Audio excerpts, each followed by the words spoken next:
उत्तर प्रदेश के जनपद औरैया से खबर है। औरैया में दुर्वासा ऋषि महाराज मंदिर सेवा माफी पूर्णमासी एवं मेला के आगमन 15 दिन पहले से मुंडन एवं जतेरों की शुरुआत हो चुकी है। यहाँ बड़ी ही दूर दराज से लोग अपने बच्चों का मुंडन संस्कार करने के लिए लगातार पहुँच रहे हैं। दुर्वासा ऋषि महाराज मंदिर धाम दोबा माफी एरवा कटरा औरैया, जो कि अपने खास प्रयोजन के लिए पूरे क्षेत्र में मशहूर है। यहाँ भक्तों ने मंदिर में घंटा बजाते हुए मंदिर में पूजा अर्चना की है और अपनी अपनी मनोकामना पूर्ण करने के लिए प्रार्थना की है। यहाँ औरैया जयपुर इटावा से आए हुए निर्देश यादव, अनीता यादव, कन्हैया यादव एवं रामपुरा बरौना कला के कई लोगों ने अपनी उपस्थिति दर्ज कराई। इस दौरान जमकर नारेबाजी देखने को मिली। आइए देखें औरैया से सत्येंद्र यादव की रिपोर्ट।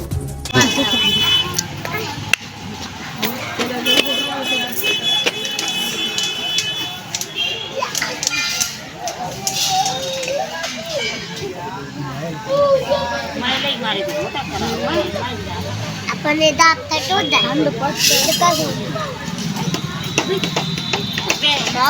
मिट्टी का पैसे का